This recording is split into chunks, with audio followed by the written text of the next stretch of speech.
Hello class, this is the 10th lecture of our course.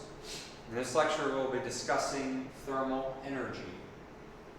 We'll start by defining what internal energy is, talking about the movement of energy and heat, absolute zero. Then we'll talk about how thermal energy can be transported or moved through conduction, convection, and radiation.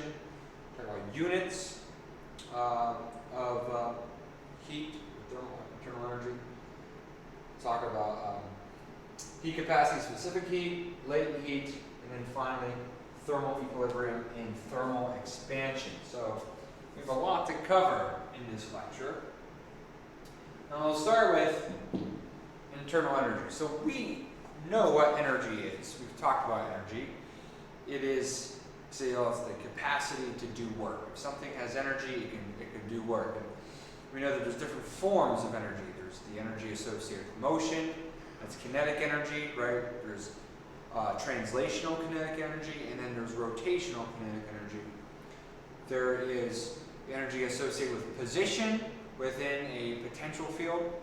That's potential energy, like gravitational potential energy. Then there's electric potential, magnetic potential.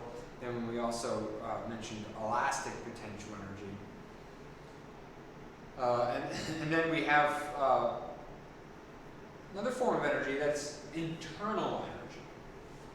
And you know, those four energies I just mentioned, kinetic and potential, that's energy that's associated with the macroscopic conditions of the object, where it's located in a potential field, how fast it's moving, right? Internal energy is energy that's associated with the microscopic properties of the object.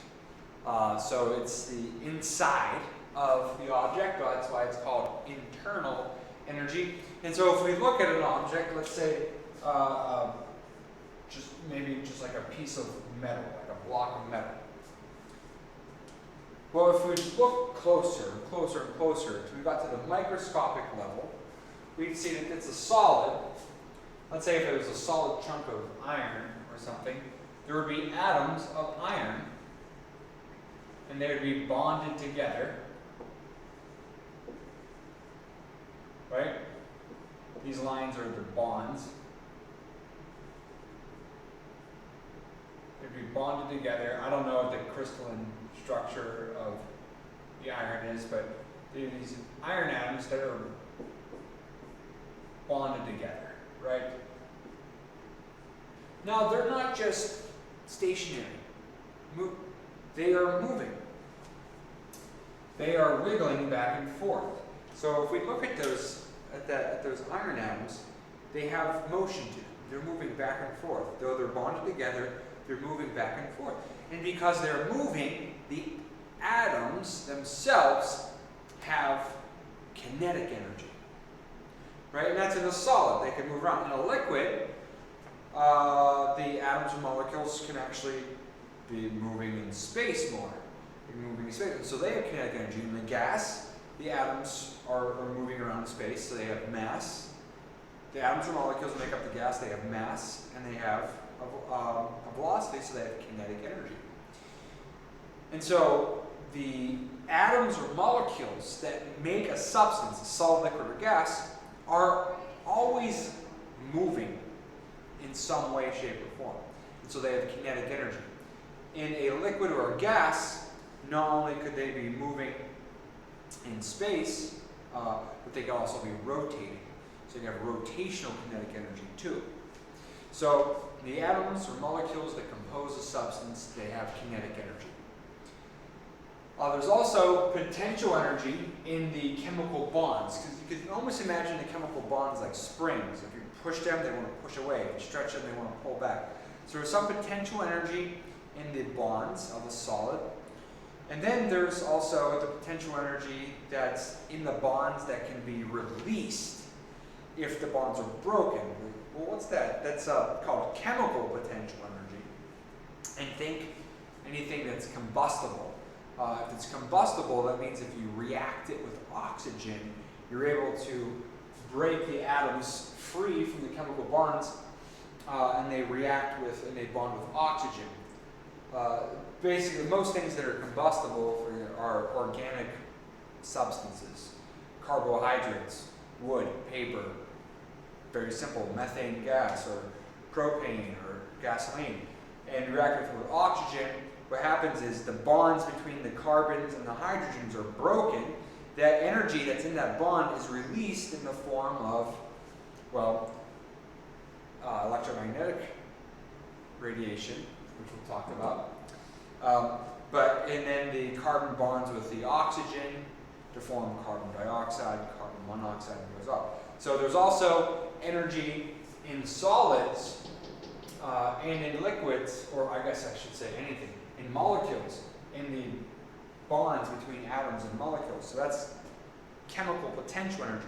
So if you sum the kinetic energy and the potential energies, the chemical potential energies of all the atoms and molecules up of a substance, that gives you the internal energy of that substance. So the internal energy of a substance is the sum of the kinetic energies of all the atoms and molecules that compose it, and the chemical potential energy of the molecules in the substance.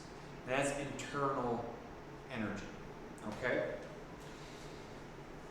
Now, some of that internal energy can be transmitted or moved from one part of the substance to another, or from one substance into another substance. And that's mainly the kinetic energies, that internal energies. You can't move the chemical potential energies, right? That's in the chemical bonds of the molecules. But the kinetic energies of the atoms or molecules can be transferred through collisions, right? If you imagine one molecule is here, it's not moving very fast, but this molecule is moving fast and it bumps into this one, it can transmit energy from one molecule to another. And the movement or flow of energy from one substance to another is called heat. So heat is the flow of internal energy from one substance to another. All right? So if you would imagine these are the atoms of a solid, right? And there's a source of heat. So energy is being added here, source of heat. And we'll talk like, oh, well, how are we adding that heat? But as you add energy to this, what happens is the atoms begin to vibrate more vigorously. They begin to vibrate more vigorously. And because these ones begin to vibrate more vigorously, the ones next to them start to vibrate more vigorously too. That energy is transferred, and then because these ones are vibrating more vigorously, it starts to vibrate these ones more vigorously, and it ripples through the substance. And that's heat.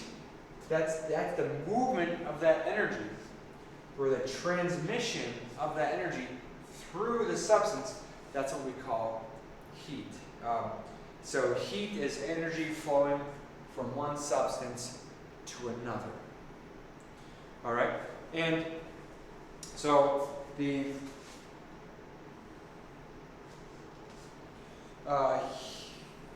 we kind of measure the amount of heat, the amount of kinetic internal energy. A way we measure that is using temperature. Now, temperature is just a scale that we have invented as people.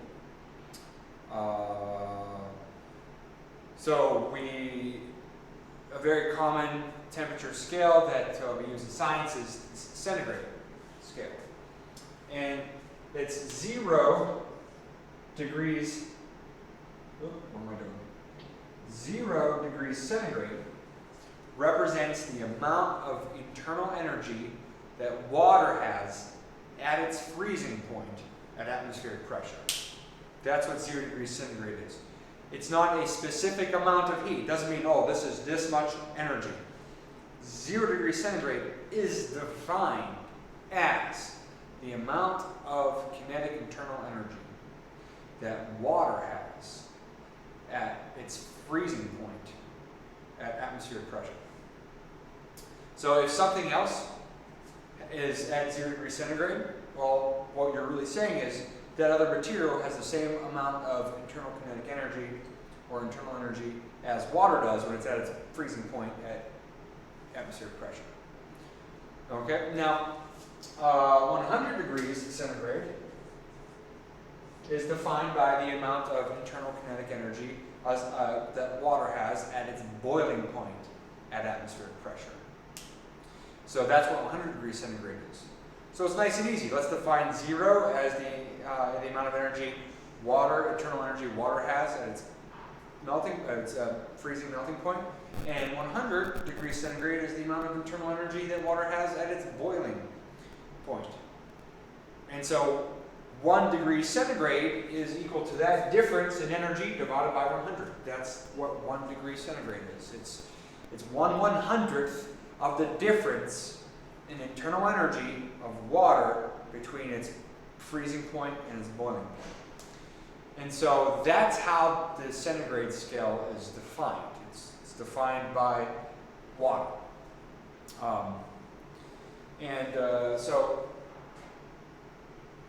So it's convenient because at temperatures below 0, you know that the water has a temperature that has it's going to be frozen because it doesn't have enough internal energy to be in a liquid state, at least at atmospheric pressure.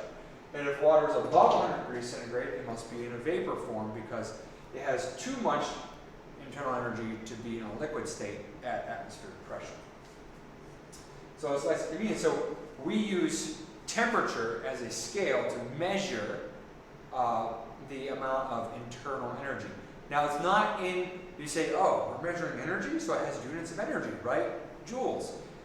No, that's not how temperature works. Temperature, like I said, is just a scale that represents the amount of internal energy a substance has, and it's based upon water. So you're kind of, anytime you measure the temperature of something, in a sense, you're kind of comparing the thermal state of that substance to that of water, right? So if something is, say room temperature is 20 degrees centigrade.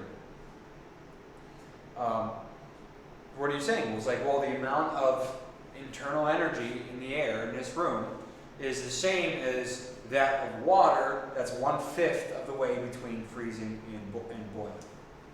That's what you're saying. So we use temperature. So as these atoms begin to move faster, the temperature increases. The scale we use to measure the internal energy, right? The temperature increases as they begin to vibrate more and more fast. So as you add energy to a substance, the atoms and molecules begin to vibrate more and more vigorously, and that corresponds to an increase in temperature because it's increasing in internal energy, right? As the atoms and molecules vibrate more and more vigorously. And so heat is that energy moving on the move, right? So if something is hot, say it has a lot of heat. Well, heat it's at a high internal, it has a large amount of internal energy, so it's losing internal energy to the environment around it, so it's giving off heat. It means internal energy is being transported, it's moving out of it, so it feels hot, right?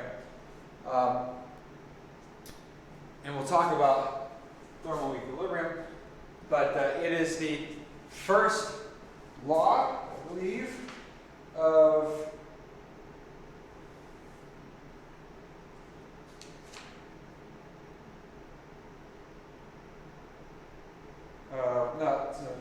never mind. So heat will always move between two substances until those substances are in thermal equilibrium, which means they're at the same temperature. So once two substances are at the same temperature, they're in thermal equilibrium and heat no longer moves. So thermal equilibrium is basically when the internal energy states of two objects are the same. They have the same amount of internal energy, therefore they have the same temperature. So, for example, I'm in this classroom right now, and I think it's safe to assume that everything is in thermal equilibrium. Everything's at the same temperature. If it wasn't, it would feel cold or it would feel hot. If something feels hot, the reason why it feels hot is because energy is leaving it. Heat is flowing from it, it's hot, to its surroundings, its environment, which is cooler, at a lower energy state. So energy flows, there's heat. If it's cold, it's absorbing heat. It's absorbing energy, and so I can feel that it pulling the energy out of my hands, so it feels cold. And so because nothing feels like hot or cold, I mean, you say, oh, you touch metal, it feels cold. That has to do with like the thermal conductivity, not so much of the energy state. But heat isn't flowing, right? Because everything's at the same temperature. But if I would bring in, say, a hot piece of metal and sit it here, I would be able to feel it giving off heat because it's not in thermal equilibrium with its environment. It's at a higher internal energy state. The atoms and molecules of that piece of metal are moving much more vigorously than the atoms and molecules of the air around it. And so their energy, they just imagine this block of metal, it's really hot, these atoms are going back and forth really, really, really fast. And around them is calmer molecules or atoms in the air. And whenever these really vigorously moving atoms of metal bump into the air, that energy gets transmitted to the air. So the air molecules begin to move quicker.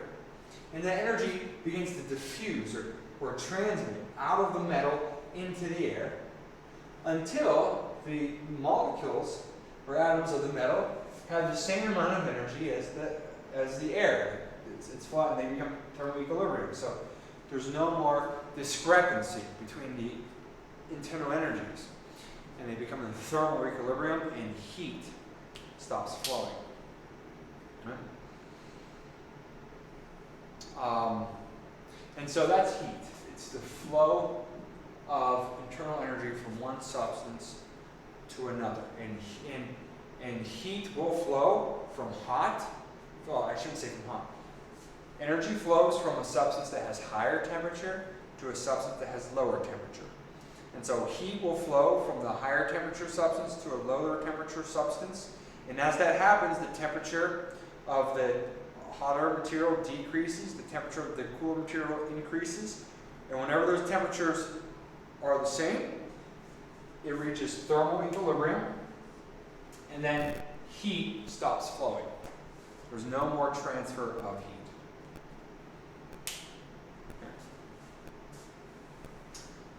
So that brings us to absolute zero.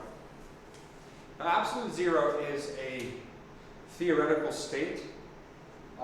It doesn't actually exist, but it is the state of having absolutely no internal energy.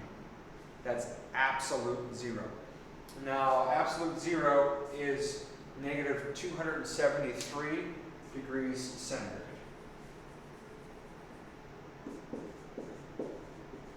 Okay, so it's pretty cold, right? And there's also another scale of temperature. It's called Kelvin. And 0 Kelvin is absolute zero. 0 degrees centigrade is 273 Kelvin. And 100 degrees centigrade is 373 Kelvin. So 1 degree Kelvin is the same as 1 degree centigrade, except that 0 Kelvin isn't based upon, well, 1 degree of Kelvin is still kind of based on water. It's 1/100th of the difference in thermal states between water to freezing point, water to boiling point. But the 0 mark of Kelvin is set at absolute zero. And the closest that scientists have ever got to bringing the system to absolute zero is, I actually believe, I could be wrong, I believe it was Stephen Chu, who was a physicist He was also the Secretary of Energy in the Obama administration. But I believe it was him when he used a laser to pin an atom. Lasers in multiple directions, and the laser's trying to hold that atom still so it barely moved, trying to hold it absolutely motionless so that it would have no kinetic energy at all. That one atom would be absolutely still and be at absolute zero. And the closest they were able to get it to absolute zero was 8 microkelvin. So it's 8 times 10 to the negative 6 Kelvin. So that's pretty close, but not there. It's theoretically impossible to remove absolutely all energy from even one atom. So that's what the absolute zero is, right? It's this theoretical state which there's no internal energy. And why is that impossible? Because there's randomness, right? There's random motion. And if something's in a vacuum, even if something's in a vacuum, you'd have to somehow get it to be absolutely still. And there's just too much randomness and chaos to the universe for something to be absolutely motionless. Right? And so, but that's conceptually what absolute zero is. So that brings us to conduction, convection, and radiation. And these are ways in which internal energy is transmitted. Conduction is whenever heat moves itself, heat moves itself through a substance. So I like to imagine this. So let's say you have a classroom of students. You have students sitting at desks. And every desk is filled. There's a student at each desk. And let's say you have a ball, right? And that ball represents energy. Now, conduction is whenever the energy is passed from one. Let me take a step back. In this classroom full of students at desks, each student represents an atom or molecule. Okay? An atom or molecule. And the ball that's being passed around represents energy. Kinetic energy. So if a student has that ball, they have the kinetic energy. Well, conduction is the movement of energy itself from one atom to another. So that energy, that heat, can be conducted through the classroom by one student taking the ball and handing it to another student, and then that student taking the ball and handing it to another student. So the heat, the energy, the ball, is moving through the students. And so how that actually happens, so say that this atom or molecule has energy. It's moving back and forth. It bumps into this one, and this one starts vibrating back and forth. But this one has to slow down because it lost some of its energy to this one. Now this one's moving, it bumps into this one and passes some of the energy onto that one. This one slows down and this one speeds up. And then this one's moving, it bumps into this one, so this one slows down, this one speeds up. So you can see the energy is moving. The energy moves through the substance. That's conduction. Now, in a practical, real-life example of where you experience this, you take a substance that has a very high conductivity, thermal conductivity. That means heat moves through it very easily. And a good example of that is metal. Now, let's say you're cooking, and you have it's a stew, and you have 2 spoons, a wooden spoon and a long metal spoon. You put them both in the stew, and that stew is boiling, it's doing whatever it's doing. And a couple minutes later, you come back and you grab the wooden spoon, and it doesn't feel that hot. Like, it feels maybe a little warm, but you're fine. You grab the metal spoon and it's hot. So what happened is heat is now in the handle of that spoon. How did it get there? Well, The spoon is in the hot liquid. That liquid, the atoms or molecules of the liquid are moving all around because they're very hot. They have a lot of energy. And they're banging into the atoms that make up the spoon. So the atoms that make up the spoon are starting to move very vigorously too. This is inside the stew, inside the soup. They're moving vigorously. So then further up the spoon, what happens is these atoms are moving vigorously. This spoon atom, say it's an aluminum spoon. This aluminum atom bumps into the one above it, and so it starts moving. And that aluminum atom bumps into the one above it, so it starts moving. So you can see the heat begins to move up the spoon by each atom bumping into the ones above it and getting them moving. And then they bump into the ones above them and get them moving. So no matter is moving. So every atom in the spoon is remaining in its place. What's moving is the energy itself. It's propagating through the material. That's conduction of heat. Another example of conduction is if in your house you have some form of heating element, right? Maybe it's baseboards along the bottom of the wall. Now if you look inside those baseboards, if you have forced hot water heat in your house, you'll see that there's a copper pipe that the water comes through, and and then there's these square metal fins on that copper pipe. And what happens is the hot water through the pipe heats up those metal fins, and those metal fins then conduct heat into the air. The atoms in those metal fins are moving really rapidly because they're hot. And then the air molecules around those metal fins, they get excited too because whenever those atoms of the air crash into the pieces of metal, the energy from the atoms in the metal gets transferred into the air molecules, and now they're moving more rapidly. And so, by atoms and molecules bumping into each other, heat energy is transferred.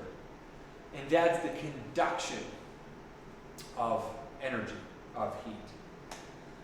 Okay, so it's the students passing the ball from one to the other. No students are getting up, moving, in order for the ball to get from one part of the classroom to the other, it has to travel through the students. And so in order for the heat to get from the bottom of the spoon to the top of the spoon that's out of the soup, it has to travel through the entire spoon. That's conduction. Convection happens in fluids, where the substance is able to move.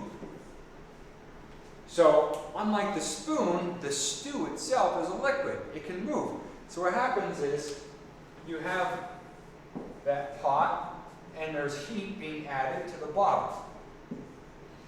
And so, what happens is the bottom of the pot gets very warm, and it conducts heat into the liquid at the bottom. So that is heat moving out of the bottom of the pan into the liquid. So that's heat moving, so that's conduction. And so the liquid at the bottom of the pot becomes warm. It increases in thermal energy, while the liquid up here is still at room temperature. But what happens, as we'll talk with thermal expansion, is whenever materials heat up, there's space between the atoms and molecules increases. And because that space between the atoms and molecules increases, there's less mass per unit volume, so there's a lower density. And so this warm liquid becomes less dense than the cooler liquid up here, and so it begins to rise.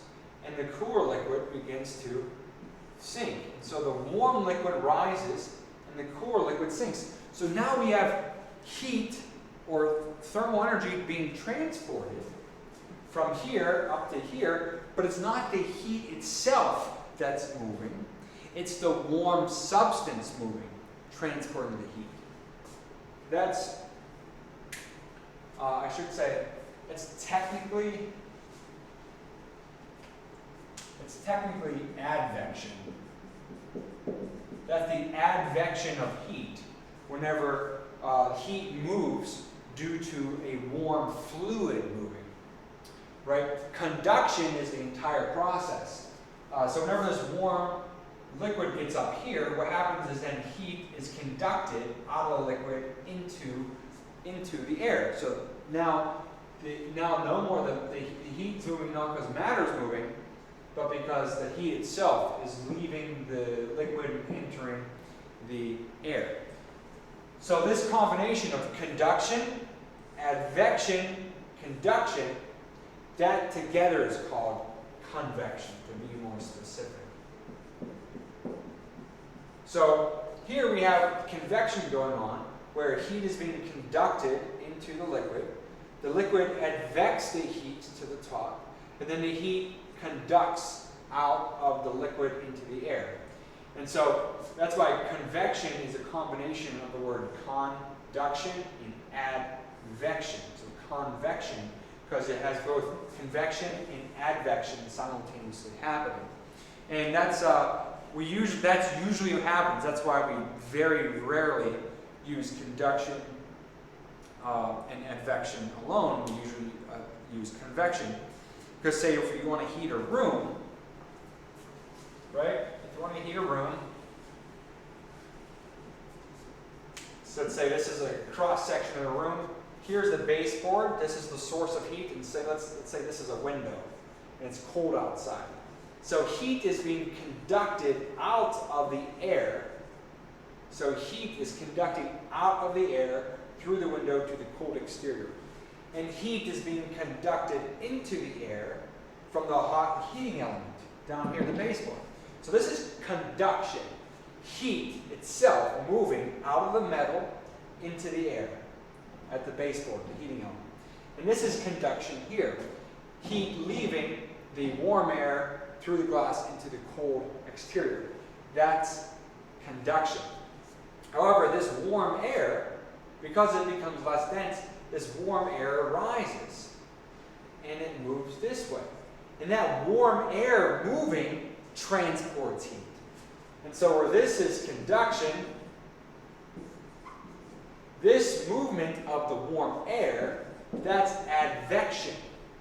And then this warm air loses the heat through the conduction, it cools, it sinks, and it returns for it to be warmed up again by the conduction, and then it repeats. And so we have heat being transported from the heating element on one side of the room to the window, to the outside on the other, through a combination of both conduction and advection, and together we call the process convection. So heat is conducted into the air advects the heat, and then the heat's conducted out of the air, and then the cooled air advects back down. The cool air advects back down. And so together this whole process is called convection. So that's how a convective oven works too, right? You have the heating elements that add heat to the air advects the heat to the food, and then the heat conducts out of the air into the food. So convection is transporting the heat from the heating element into the food by conducting heat into the air advecting the heat up to where the food is, and then the heat conducting out of the air into the food. So it's convection. That process is how the heat is being transported from the heating element in the oven to the food. And finally we have, so to go back to the student in the classroom analogy, conduction is, instead of the ball, which is the energy being passed student to student, a student stands up and walks the ball to the other side of the room. So now the students aren't locked in place because they're a solid. If the students are atoms, it's a liquid or a gas. The students are free to move within the room. And so that heat can be transported by a student simply just carrying the ball to a different part of the room. And that's advection. So someone can conduct the heat, hand the ball to a student, and that student can advect the heat by standing up and carrying the ball to somewhere else, and then conducting it by handing it off to another student. So the conduction of heat is like each student handing each other the ball, and the advection of heat is a student grabbing the ball and carrying it. So now the matter that has the energy is now moving transporting energy from one place to another. That would be how the advection applies to that classroom analogy. And finally, we have radiation. So these two, conduction and advection, they require matter for heat or internal energy to be transported, right? There has to be students in the room to either hand the ball off to each other or to carry the ball, right? There has to be atoms to bump into each other or to move the flow, to move the heat. Radiation is how energy can pass. It can pass through matter, but it also pass through a vacuum where there is no matter. Now, all objects that have some internal energy, which is every single object, because we said that absolute zero is not theoretically possible, radiates electromagnetic radiation. So electromagnetic radiation is electromagnetic wave. It's light. And light exists, there's a spectrum of light, and of that spectrum, it ranges in frequency. So you have very low frequency light. That's basically like you have radio waves, microwaves, and stuff like that. And then as you increase the frequency, you increase the energy of that light. So you go from very low frequency light waves, radio waves, microwaves, so forth, get to infrared. Now, all those light waves I discussed, I just mentioned radio, microwave, infrared, we can't see them. Our eyes are not sensitive to those frequencies. Once you get above infrared, you get into what's called the visible spectrum. Red, orange, yellow, green, blue, indigo, violet. Those are the different frequencies of visible light, meaning frequencies of light our eyes are sensitive to. And so red is the lowest frequency of visible light. Blue is violet is the highest frequency of visible light. So there's more energy in in violet light than there is in red light. And infrared has less energy than red visible light. And then above violet light, you get ultraviolet or UV light. Now we can't see ultraviolet light either. Other organisms can. Like for example, bees can see ultraviolet light, but our eyes are not sensitive to ultraviolet light. Well, ultraviolet light is even higher energy than violet visible light. That's why ultraviolet light is harmful to your skin, because it's a higher energy light. And then above UV, you have things like X-rays and gamma rays, which are really high frequency light. But the energy that an electromagnetic wave or light wave has is proportional to its frequency. The higher the frequency, the higher the energy. Now, all objects that have internal energy radiate light. They give off light. Why?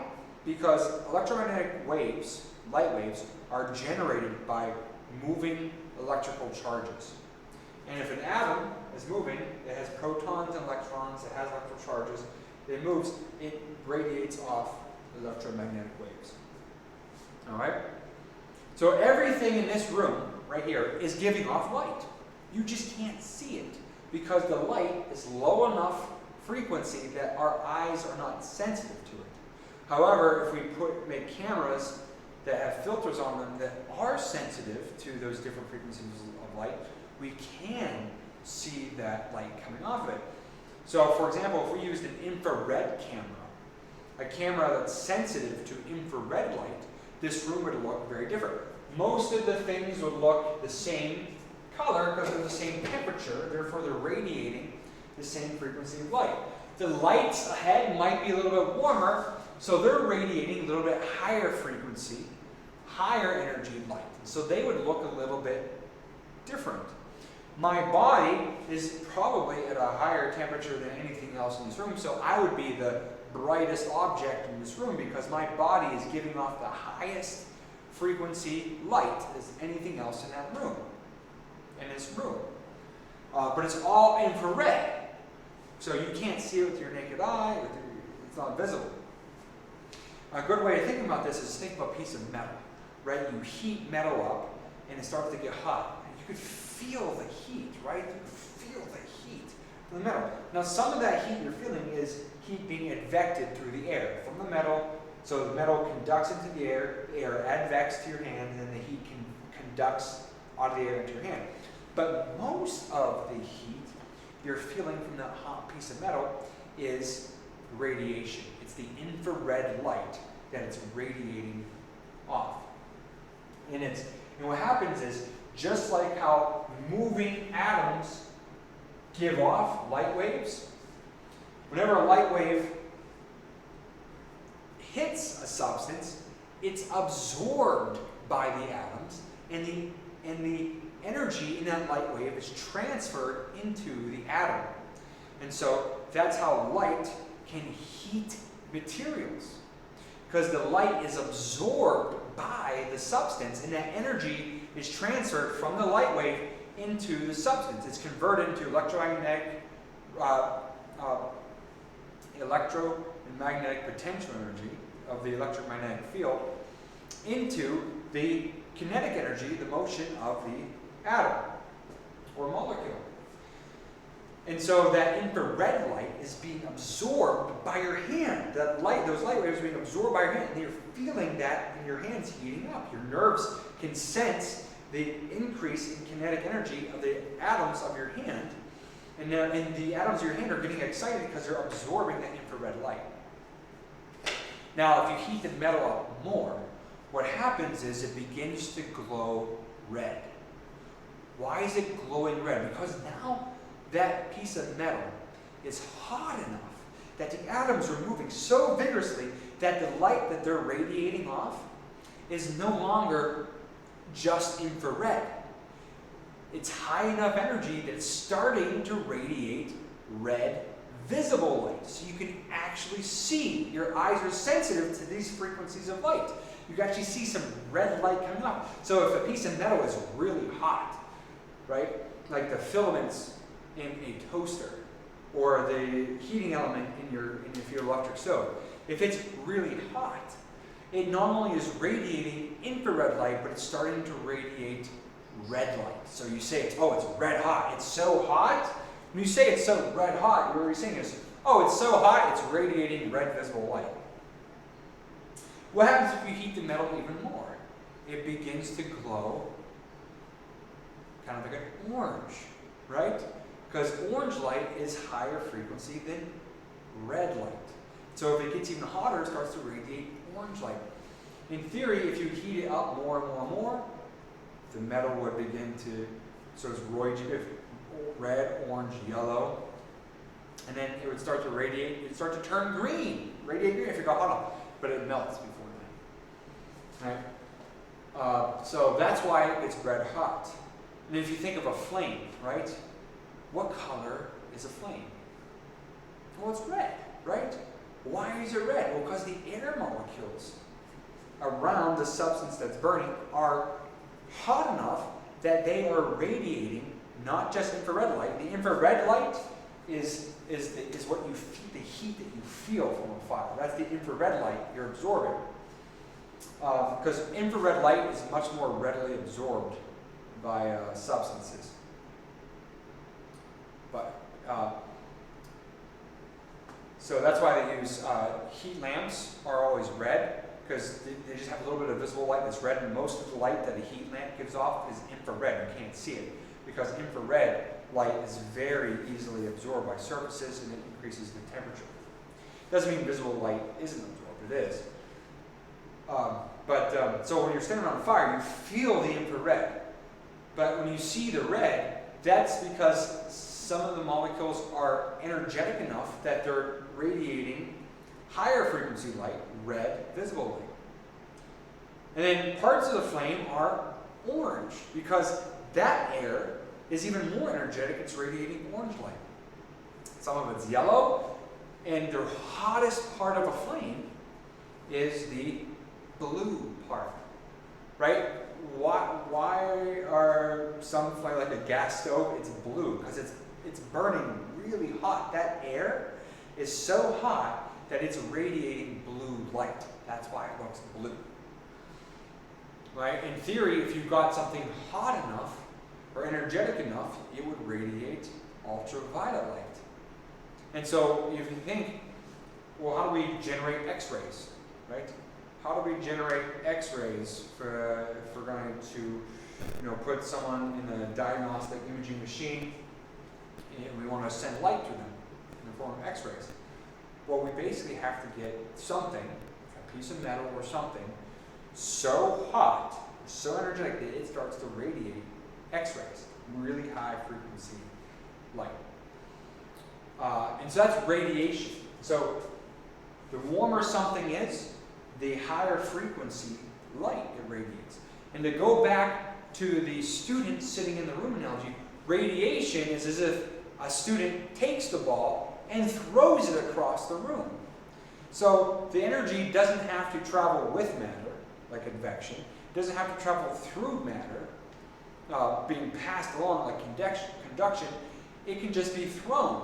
So let's say there's a hallway and there's no students there. So how can the heat get from one classroom across the hallway into another classroom if there's no students that can carry it or no students that can pass it across the hallway? Well, it can be radiating. A student can throw it across that empty hallway. And so heat can move through that empty space. Energy can move from one classroom to another through radiation. And that's why if you have a container like this, like if we want to keep heat in, a good way to insulate it is to create a vacuum, right? Have the inner lining, then the outer lining, and try to evacuate the space between it. Because if there's no matter, then heat can neither be conducted or advected. But heat could still be radiated out through the vacuum. And so how do you prevent radiation? Well, you put a lining in there that reflects the light back. And that's the emissivity of a substance, of a surface. The emissivity it's a non-dimensional number. It goes from 0 to 1, where 1 is being a black surface. It absorbs most light, reflects very little. Where emissivity of, say, close to 0, that's white. It reflects everything back.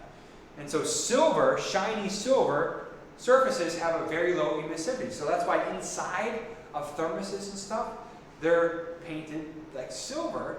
So whenever your hot beverage is trying to radiate heat, that light is reflected back in, so it doesn't escape.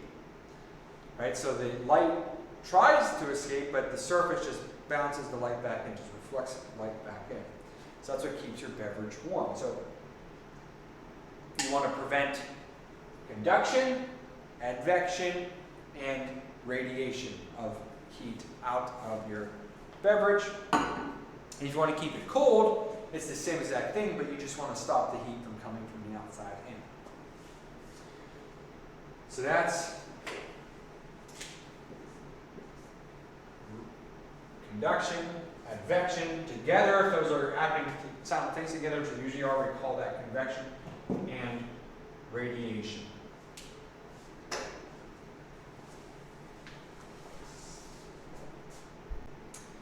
All right, so now we're going to talk about ways in which we measure internal energy. So we have these units that we use. A calorie and a BTU. They are units, technically units of energy. And we, in our lecture on energy, we said, we measure energy using joules. Right? So a joule is a Newton meter, right? That's a joule. Well, so 1 calorie of heat is defined as the amount of thermal energy in the form of heat required to increase the temperature of water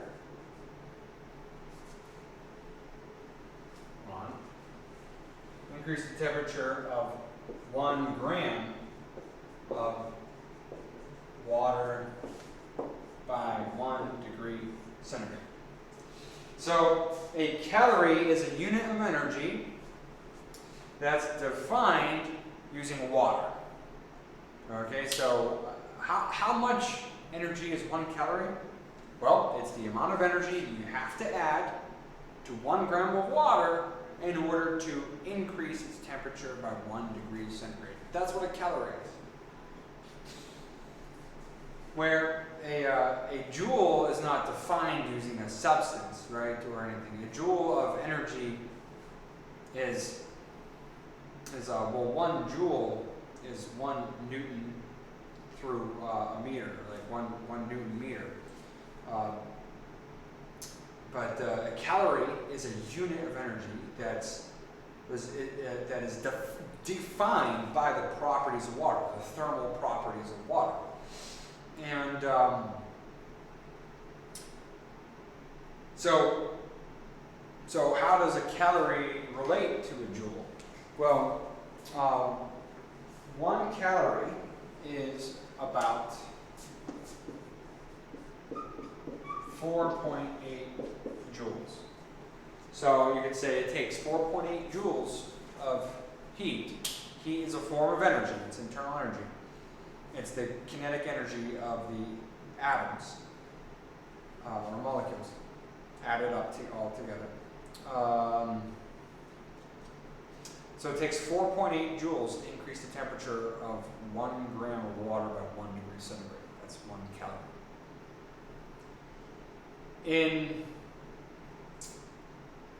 In the British imperial units, they don't use a calorie, they use a BTU, which stands for British Thermal Unit. And 1 BTU is the same definition. It's the amount of heat required to increase the temperature of, just replace 1 gram with 1 pound of water by not 1 degree centigrade, but 1 degree Fahrenheit. That's 1 BTU. So if in this country you say, oh, a furnace is able to produce this many BTUs, so that's heat. It's the British imperial unit of heat. It's a measure of energy, right? And 1 BTU is about 252 calories.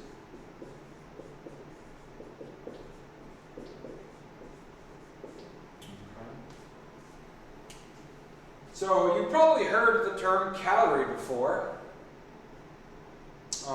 Food, right? Because food has energy. That's why we need it. We need it because we move, right? So that's kinetic energy. Like I'm increasing the potential energy of this eraser by picking it up. I'm increasing the kinetic energy of the thermal. I'm moving my body. I'm producing heat, my internal body heat. So where am I getting that energy from? Well, I get it from my food. And we measure the amount of energy in food using food calories. Now, 1 food calorie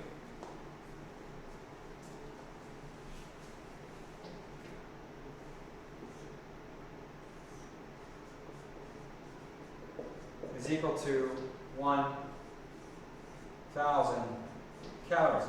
So notice the capital C. That's a food calorie. And on the nutrition facts of food in this country, you'll see the number of calories is reported with a capital C, because that's a food calorie. So 1 food calorie is 1,000 calories. So let's say that you have a granola bar that on the nutrition label it says it is 100 calories. Well, that's 100 food calories. So that's 100,000 calories. Actual physical, like calories. Now, does that mean that it's that much heat? Because that granola bar is just room temperature, right? So remember, internal energy is both the kinetic energies of the substance, the sum of the internal kinetic energies of the atoms and molecules. It's also the chemical potential energy. It's the energy stored in the chemical bonds that can be released in chemical reactions. That's what this is. The energy in food is chemical potential energy. So what happens is I eat that 100 calorie granola bar. Well, how do I extract that energy from that chemical potential energy from the granola bar? Or I have to react it with something. Now, I've said a good way of releasing the chemical potential energy from combustible or organic materials is you react it with oxygen. Well, that's why we need to breathe oxygen. I take in oxygen, and then my lungs put that oxygen into my bloodstream, and then that carries it to different cells in my body. I eat the food, I digest the food, I break it down into very tiny organic molecules, or broken down organic molecules, and at the cellular level, inside my body, the food, the organic molecules, are reacted with oxygen. And so organic molecules are carbohydrates, carbons and hydrogens bonded together. They react with oxygen, so a carbohydrate is carbons and hydrogens together. You react it with oxygen, and what happens is they're rearranged. The carbon bonds with the oxygen.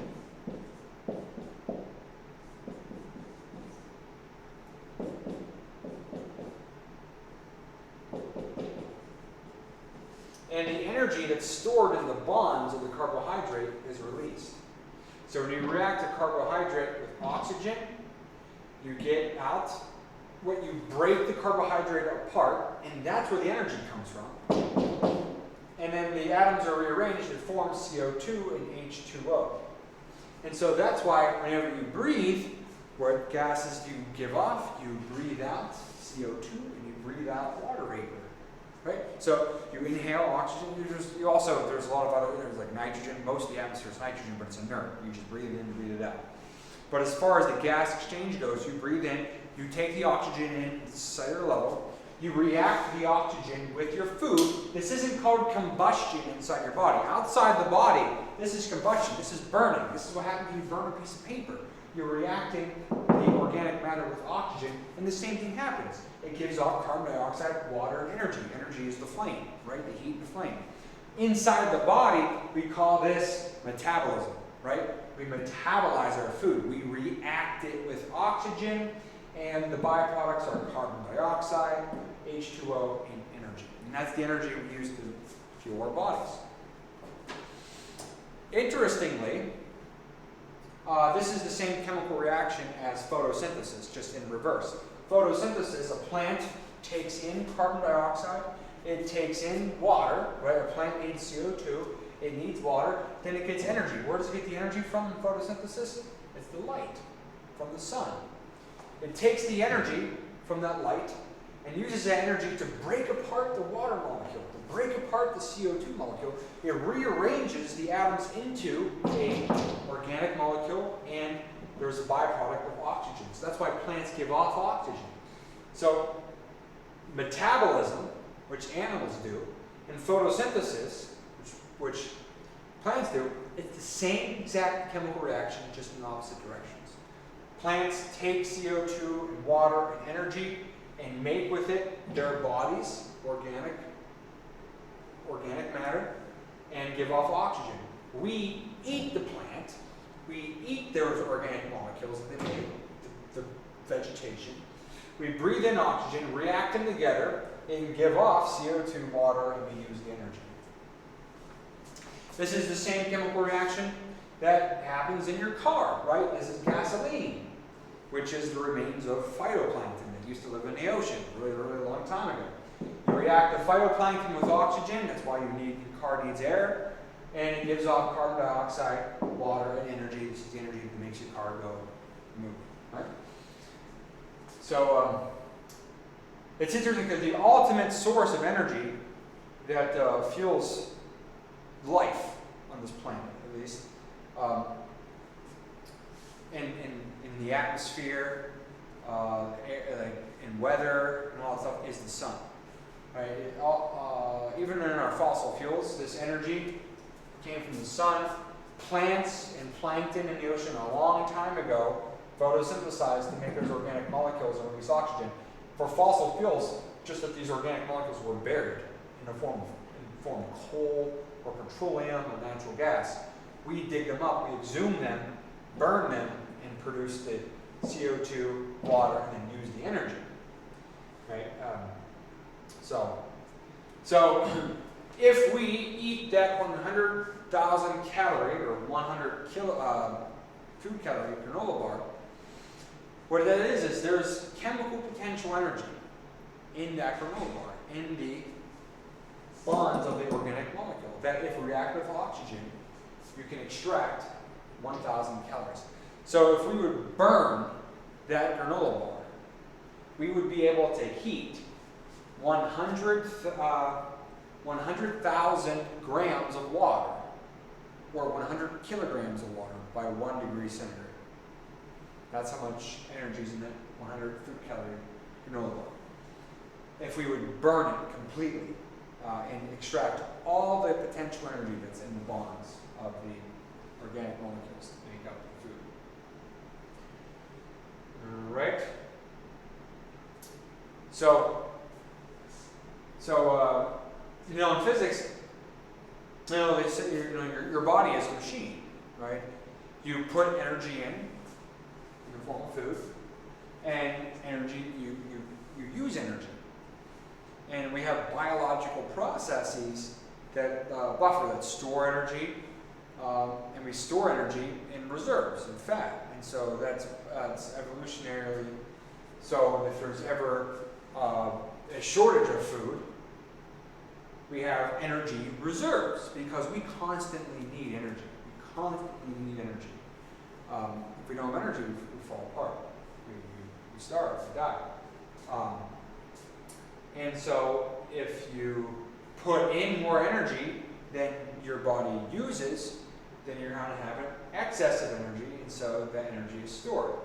If you put in less energy that's used, then you have a deficiency and you lose your reserves. And so it's a budget, right? Like anything else. It's just like a car, right? Except no, it's not like a car because a car doesn't have reserves. It doesn't convert. If you don't use your gasoline, it doesn't convert it into some other source that you can rely on later. But it is simply just you can calculate the energy budget of your body. And say you walk up how many flights of stairs. How much energy does it take to walk up those stairs? Well, you could calculate, how many granola bars of energy does it take to walk up 6 flights of stairs?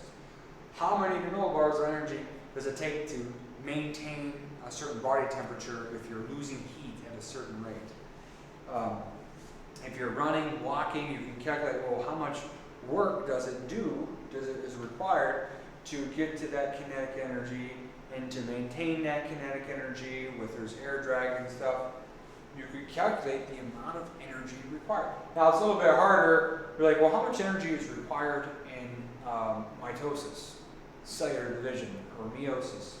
I'm not a biologist. I don't know that, but it does require energy. At that cellular biological level, there's an energy consumption too, right? And so that would be recorded. But in general, the human body has what's called a basal metabolic rate, and that is basically just your base energy need. If you did nothing but laid in bed, breathed, and just existed, that is the energy expenditure of your body of just performing all your biological processes of staying alive.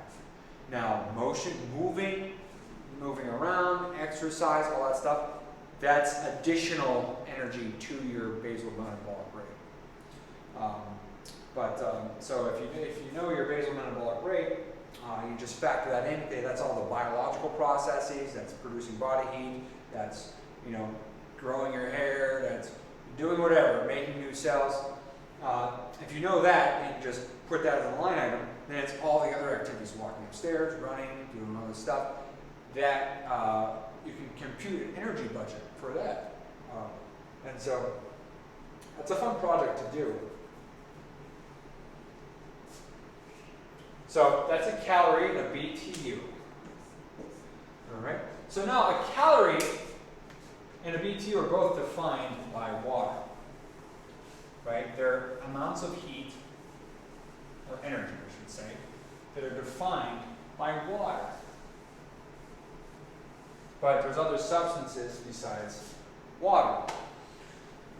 So, and we want to know, well, how much heat is required to change the temperature of other substances? Well, that's the heat capacity. The heat capacity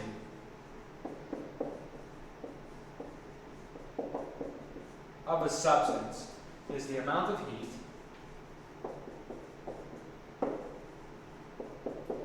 required to increase the temperature of a substance by 1 degree centigrade. So, if you have a block of metal, the heat capacity of that block of metal is the amount of heat required to increase the temperature of that block of metal by 1 degree centigrade. Now you might ask the question, well, what if the block is if the block is like 1 kilogram of, say, aluminum, would take a certain amount of heat to increase its temperature by 1 degree centigrade, but a 2 kilogram block would take more heat, right? So if it's 2 blocks of aluminum, one of the blocks has a mass of 1 kilogram, the other block has a mass of 2 kilograms. Even though they're the same substance, it's aluminum, they have different heat capacities, right? Because obviously the 1 kilogram block of aluminum is going to take less energy to increase its temperature by 1 degree centigrade than the 2 kilogram block. Yeah, that's true. So heat capacity is useful if you're just using with a fixed amount of a certain material. Like you don't want the mass is always the same. But that's usually not the case whenever you're designing something or in engineering work or whatever. So you want a more intrinsic property to the substance. And so you got to kind of take away or divide out the amount of mass. So it's, well, how much heat is required to increase the temperature of a unit of matter of that substance by 1 degree centigrade. So, it's like, well, how much heat is required to increase the temperature of 1 gram of the substance by 1 degree centigrade? That's actually more useful. And that's called the specific heat.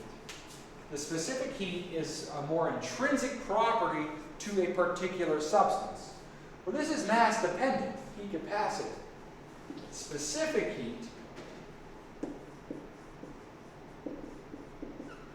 is the amount of heat required to increase the temperature of 1 gram of a substance by 1 degree centigrade. Now, we can just say, what is the specific heat of aluminum, for example? Well, it's 0.215.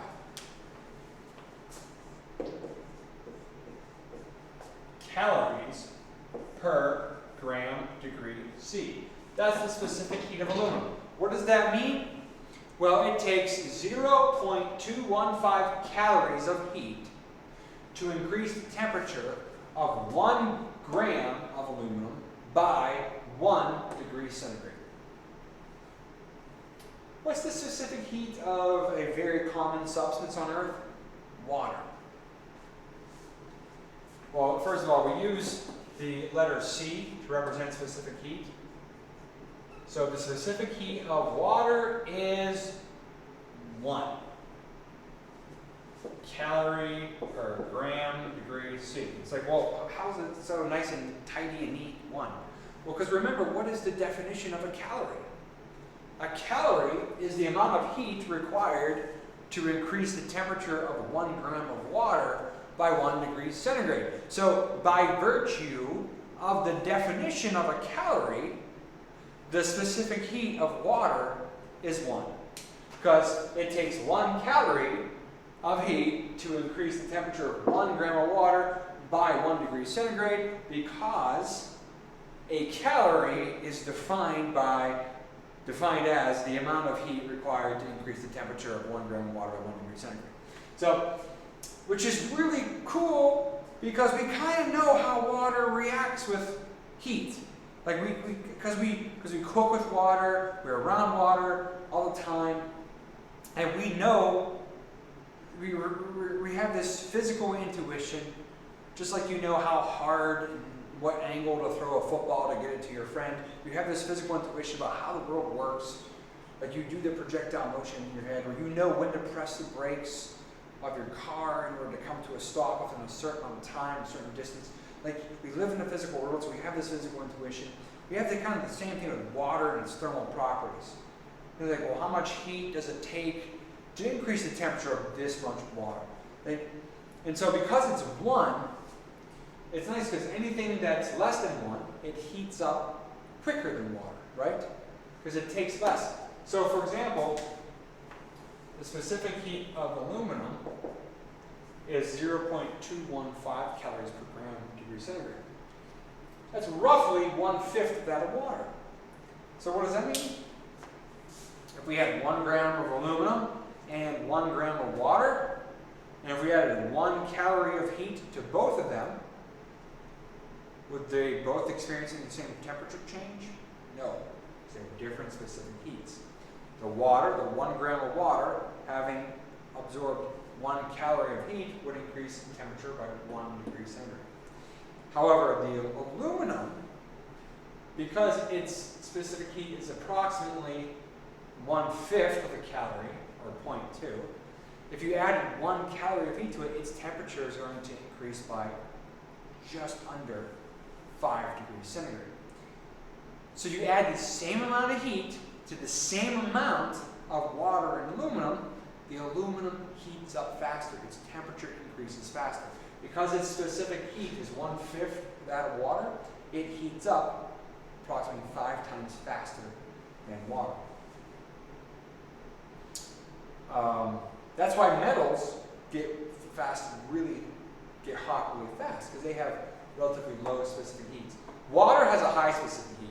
There's not a lot of substances on Earth that have a specific heat that's higher than water.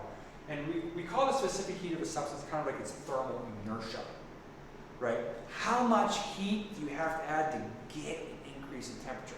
I keep on phrasing this or framing it in the sense of adding heat and temperature increasing, but I want to stress that the opposite direction is it's the same holds true. How much, in order to decrease the temperature of 1 gram of water by 1 degree centigrade, we have to remove 1 calorie of heat, or the water has to lose 1 calorie of heat. So the opposite direction is just as valid, right? This is the amount of heat that's required to be added or removed to change the temperature by 1 degree centigrade. So the heat capacity of land, like rock, let's say, like quartz, is around 0.2. So it's about 1/5 that of water. So land, it heats up 5 times faster than water does. And whenever it loses heat, it cools off 5 times faster than water does. So that's why in a desert, where there's not a lot of water around, during the day it gets hot really fast. It gets really hot. And then at night the temperature drops low. So it's huge. These large temperature fluctuations between night and day, say in Arizona. Why? There's not a lot of water around. Where if there's water around, the sun is shining on the surface of the earth all day long. Now that light from the sun, some of it's reflected, but some of it's absorbed too. The amount of light that's absorbed is converted to heat. Well, water can absorb a lot of energy without significantly increasing in temperature. And the temperature of the air increases not from the light from the sun directly. The light from the sun passes through the air. It hits the surface absorbs the light, it increases in temperature, and then it radiates infrared light, longer wavelength, shorter frequency light, and the air more readily absorbs the infrared light, and that's what warms the air. So the air is actually warmed by the surface, and the surface is warmed by absorbing light from the sun. So water can absorb a lot of light with a relatively modest increase in temperature. Where land, it heats up much faster. And you kind of notice, you go to the beach, and let's say it's like 2, 3 in the afternoon, the sand is super hot. You can't even walk on it, it's so hot. But you get on the wet sand, oh, it's nice and cool. Why is the wet sand cooler than the dry sand? Why is the dry sand so hot? Because there's no water there. And as that sand absorbs the light from the sun, its temperature increases much faster because it has a lower specific heat. Where that wet sand has water with it, and that water absorbs a lot of that heat without a substantial increase in temperature. And so in a desert, the land heats up quickly. There's no water around to absorb a lot of heat with a modest increase in temperature. And at night, whenever it's no longer absorbing heat and it's giving off heat, it has a net loss of heat and it cools off quickly. And there's no water around to be able to give off a lot of heat with a modest decrease in temperature. And so this helps explain the difference in climate between the East Coast and the West Coast of the United States. Because here's the United States. In our latitudes, we have the westerly winds. The winds blow this way. And so along the West Coast, the air that they receive is just come off the Pacific Ocean. Now, being water, it doesn't get really hot. It doesn't get really cold between the summer and the winter. And so the air is kind of like it's more moderate in temperature there. So even at the same latitude as, say, Maine, in Washington, say like Seattle, Washington, it doesn't get really hot in the summer, it doesn't get really cold in the winter, it kind of stays more moderate. It kind of bounces around 50 degrees. Why? Because of the high specific heat of the water that this air is going over the Pacific Ocean. However, on the East Coast, the air comes from across the continent. And so this land gets much warmer than the surface of the water does during the summer, so therefore the air is much warmer by the time it gets there. So we have warm summers.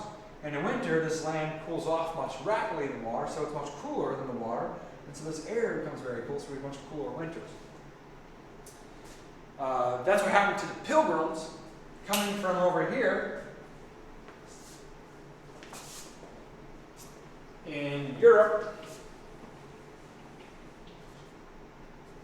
say over here in England, the wind blows over the Atlantic. So the European climate is more moderate. It doesn't get extremely warm in the summer or really cold in the winter. And so whenever the Pilgrims sailed and landed in Massachusetts, the first winter, they weren't expecting it to get that cold because they are used to the more moderate climate of the Atlantic, of Europe, because of the high heat capacity of water. And the wind taking on the temperature of the surface beneath it the air was never really hot in the summer and really cold in the winter. But Massachusetts, being on the East Coast, warm summers, cold winters. So they weren't prepared for how cold. They weren't expecting it because of the high heat capacity of the water in the Atlantic Ocean that the westerly winds were blowing.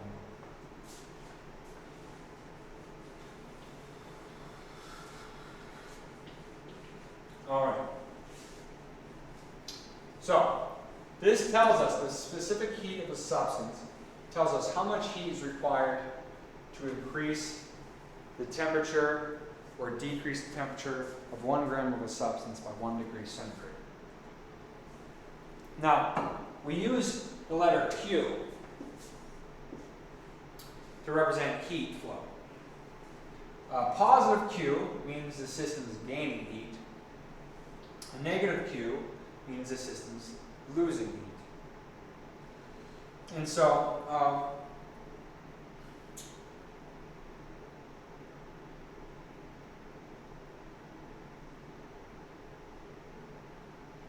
the heat flow,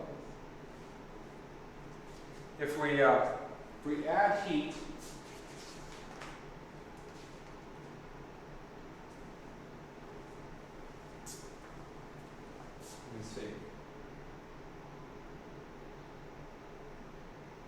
So the heat flow, heat added or removed, is equivalent to, is equal to the specific heat multiplied by the amount of the substance, the mass, multiplied by the change in temperature of the material.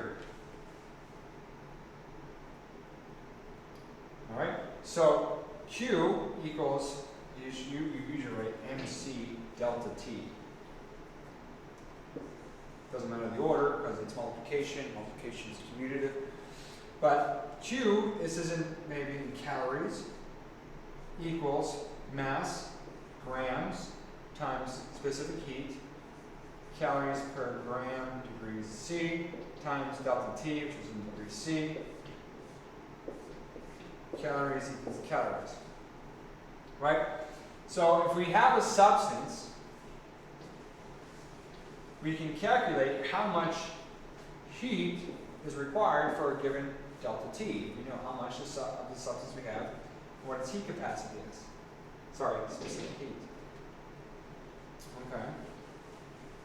So for example, let's ask how much heat is required to increase the temperature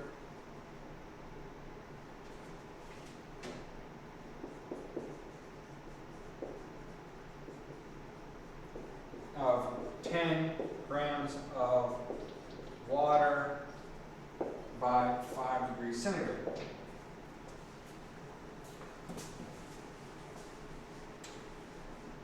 Well, Q equals MC delta T. Well, what's the mass? Well, we have 10 grams. The specific heat of water is 1 calorie per gram degrees C. And we're changing the temperature by 5 degrees centigrade. So we're heating, it's increased. So delta T is positive. Change in temperature is a positive 5. All right? So that's 10 times 1 times 5, that's 50. So positive Q equals positive 50. That means in order to change the temperature of 10 grams of water by positive 5 degrees centigrade, so to increase the temperature of 5 degrees centigrade, we have to add 50 calories of heat. Q is equal to 50 calories. We have to add 50 calories of heat to those 10 grams of water. If I ask the question, how much heat is required to decrease the temperature of 10 grams of water by 5 degrees centigrade? Well, it's a decrease in temperature, so delta T is negative, because delta T is T final minus T initial. So the final is lower than T initial because we're decreasing. And so BQ is negative 50. So we have to remove 50 calories of heat from that 10 grams of water. Now, if it's a different substance, say if it was aluminum, we'd have to use 0.215 calories per gram. We'd use this specific heat. So, well, this is the amount of, if we had to add 50 calories of heat to increase the temperature of 10 grams of water by 5 degrees centigrade. Well, how much heat would we have to add to 10 grams of aluminum?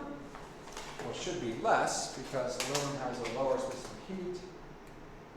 So 10 times 0.215 times 5, we have to add approximately 1/5, right? 10.75 calories. That's how much heat we have to add to aluminum. 10 grams of aluminum to increase its temperature by 5 degrees centigrade. So heat that's added or removed from a substance that results in a change in temperature. Okay, so basically anytime this equation holds true, that heat added or removed to a given amount of a substance that has a specific heat that results in a change in temperature, that's called sensible heat. I mean sensible because we typically think of heat being added or removed to a substance results in a change in temperature. But that's not always the case.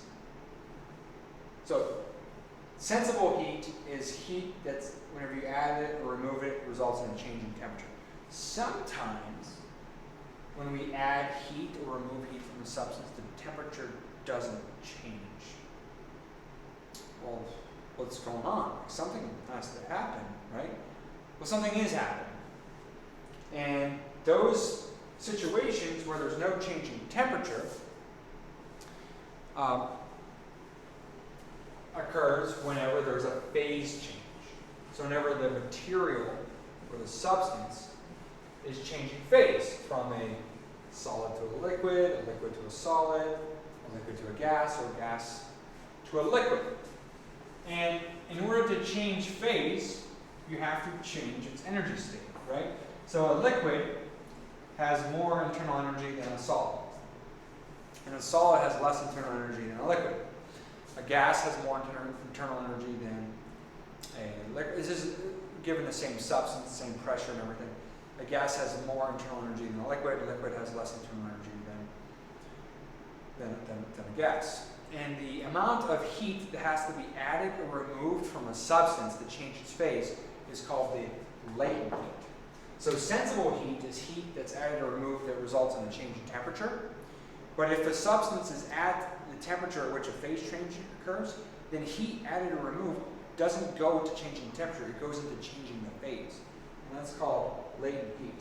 For example, let's say we have water molecules. I mean, this is a cubic crystal I'm drawing here. Water is not a cubic crystal, but I'm just doing it for simplicity. So the molecules are bonded together, right? And as we add, say this ice is salt water, it's at negative 20 degrees centigrade. As we add heat to it, we're increasing the energy of the water molecules in the ice. And as a result, the ice increases in temperature. That's sensible heat. Q equals mc delta T. That applies. Once this ice reaches 0 degrees centigrade, now if we add any more heat to it, the temperature doesn't change. Well, then, where's that heat going? If we add heat to it, if it's not going into increasing the energy and making the atoms or the water molecules more excited, where is that heat going? Well, that heat is going into breaking, that energy is going into breaking those bonds. And whenever you break the bonds that hold the atoms or molecules of the solid together, what happens is it turns into a liquid. You melt the substance. And so that heat that you're adding is going into changing the phase or melting the substance. And that's known as latent heat. And the heat required to melt, the heat required to be added in order to melt a substance, or conversely, the same amount of heat required to be removed to freeze a substance is called the latent heat of fusion. Okay? And so for water, we use the L to usually LF represents the latent heat of fusion.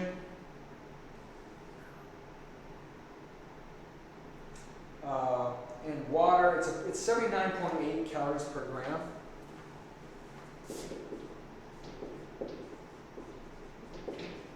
So what does that mean? If we have 1 gram of ice at 0 degrees centigrade, right? It's ice at 0 degrees centigrade. How much heat do we have to add to it to completely melt that 1 gram of ice? 79.8 calories. Right? 79.8 calories.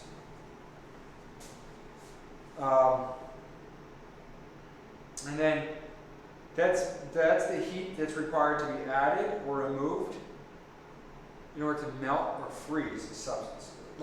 So conversely, if we had 1 gram of water at 0 degrees centigrade, we would have to remove 79.8 calories in order to completely freeze it.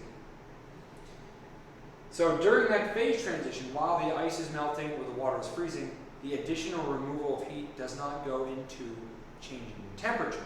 It's not sensible heat, it's latent heat. The addition or removal of heat is going into breaking or forming the bonds, so changing it from a solid to a liquid or a liquid to a solid. Now there's also, this is for water. Now the heat to go from a liquid to a vapor, that's the latent heat of vaporization. That's the heat that needs to be added to a liquid to vaporize it, and also the heat that needs to be removed from a vapor to condense it. For water, the latent heat of vaporization is 539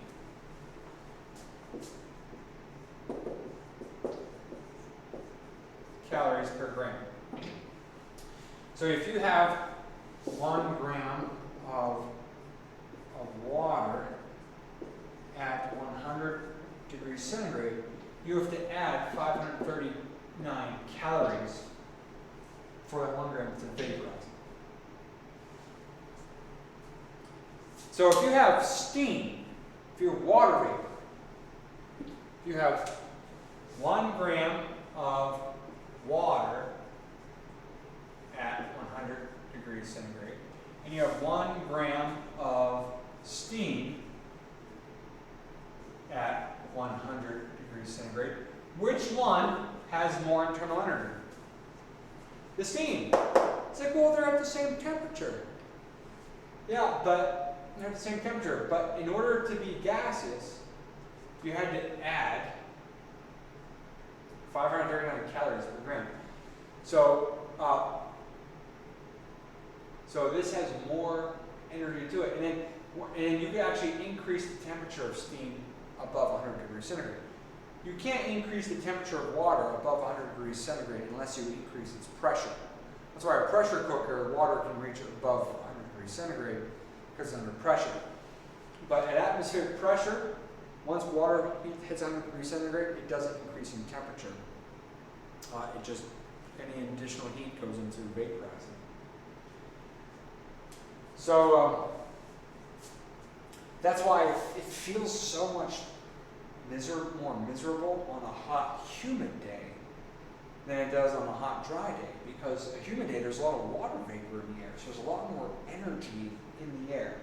And what happens is that water vapor condenses out in your body, and whenever water vapor condenses, it releases this latent heat of vaporization. So we've evolved to take advantage of this latent heat of vaporization in that we sweat. Like if our bodies get hot, we sweat. Why do we sweat? Well, we excrete water to the surface of our skin. And what does that water do? It vaporizes. And in order to vaporize, it has to absorb the latent heat of vaporization. Where is it getting that heat from? Well, it gets it from its surroundings, its environment. That includes the air in our body. So it's sucking heat out of our body to vaporize. So it's cooling us. Right? That's why if you get in a swimming pool and then you get out, you kind of might feel cold. That's because you're wet and the water is vaporizing off your body. It's sucking that heat out of your body while it's vaporizing.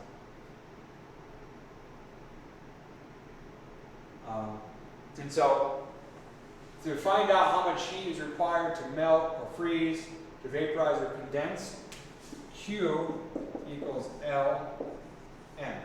There's no change in temperature, right? The latent heat is just the amount of energy in calories per gram.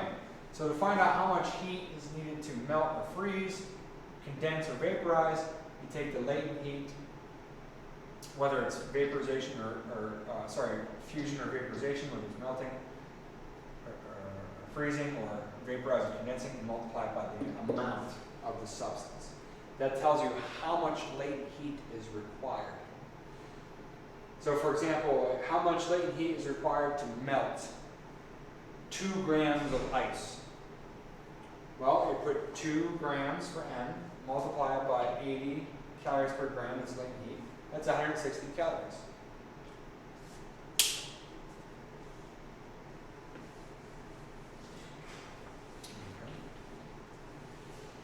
So now, let's say if you have a beverage and you want to cool it down.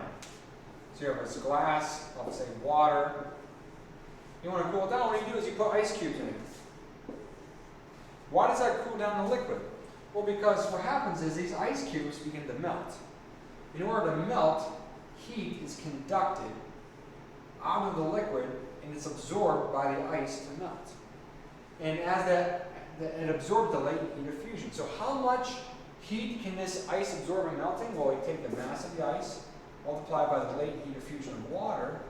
That's how much heat it can absorb in melting. And where does that heat come from? It comes from the surrounding liquid. So the Q to melt is equal to the mass of the ice times the latent heat of fusion of water. And that has to equal the Q lost by the water, which is the mass of the water, your drink, times the specific heat of water times the change in temperature. So this heat gained by the ice in melting is equal in magnitude, it's opposite direction. So if this is a positive, because it's gaining heat, this is a negative, because it's losing heat, the surrounding water is losing heat, it decreases in temperature.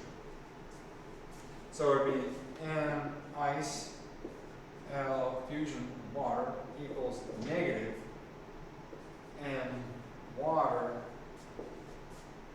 times the specific heat of water times delta T. And so for a given amount of ice, if all of the ice melts, you can calculate what the change in temperature would be. All right? And then that's just to melt the ice. Then the ice is water, and it's at 0 degrees centigrade. And so heat will still leave the original water, and it'll go into the molten ice in order to increase its temperature. And heat flows until both the original water and now the molten ice are at the same temperature and they're in thermal equilibrium. Then the heat flow stops. Okay, that's when the heat flow stops. So heat will flow out of the drink, out of the original water into the ice to melt it. And once the ice is melted, it's at 0 degrees centigrade. This original water, say, is at room temperature, 20 degrees centigrade. More heat will leave that water in order to increase the newly molten ice to the same temperature, so to their thermal equilibrium down and stuff. So that's how adding ice to your drink cools it down. The ice sucks heat out of the liquid to melt. It's absorbing the latent heat. That's also why you put your cold drink in the summer. You put it in one of those koozie things. You wrap it, right? Put a barrier around it.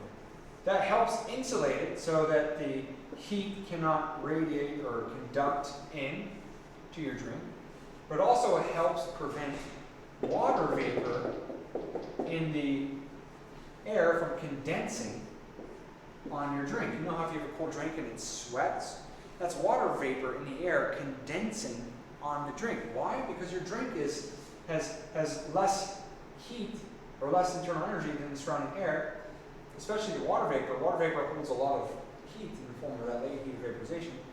And so whenever water droplets form, it's giving your drink the latent heat of vaporization, 540 calories per gram. So it heats your drink up really quick whenever water vapor condenses on it. So you want to prevent water vapor from condensing on your drink, and that's why you put it in that container. helps it stay cool. That like koozie thing, it helps it stay cool longer. And finally, this brings us to thermal expansion. We mentioned that whenever you add internal energy to a material, the atoms and molecules begin to vibrate more vigorously, and as a result, they take up more space. So let's say they're moving like this, they can be close, but as you heat them up, they take up more space. So each individual atom or molecule takes up a little bit more space. So on a macroscopic scale, the material takes up a little bit more space. And that's expansion. So it decreases in density. If an object is one-dimensional, like a rod, then that largest change is in its length. So this is the original length. It'll expand, it'll have some delta L. Right? As you heat it up. As you cool it down, it'll shrink. And so the change in length, L, is equal to the original length, L, times the change in temperature. Then there's this factor, alpha, where alpha is the coefficient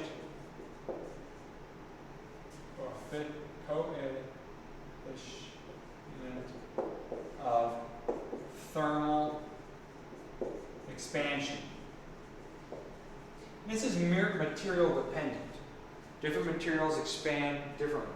But you can see that delta L is proportional to L, the original length. So the larger it is initially, the longer it is, the larger delta L is going to experience. The larger the change in temperature, the larger its change in length. And this depends, material dependent. So you ever drive across the Newport Bridge here in Rhode Island, and across the deck of the bridge you'll see these joints that look like teeth, interlocking teeth. Those are expansion joints. Because here where we experience temperature fluctuations with the seasons, the members of the bridge, the materials of the bridge, they expand and get longer, and they warm up in the summer, and they contract and get shorter when they cool off in the winter. And so those joints allow for that expansion and contraction. Expansion and contraction. If those joints weren't there, then in the summer, when everything's expanded, there would be a lot of compressional stress in the members of the bridge. And in the winter, when everything's shortened, there would be a lot of tensional stress in members of the bridge. And that change in compression and tensional compression, that would fatigue the materials and they wear out sooner. So that expansion, those expansion joints allow for that motion. It's also why, if you have a hard time getting a lid off of a pickle jar or a pasta jar or something, it's a metal lid on a glass jar. One way to get it off is run it under hot water. Why does that work? Well, when you run it under hot water, you increase the temperature of the metal lid and it expands. When it expands, you can take it off.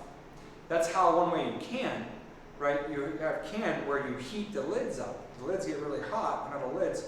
You put them on the glass jar, and as they cool, they shrink and they squeeze that glass jar. It's this nice tight seal.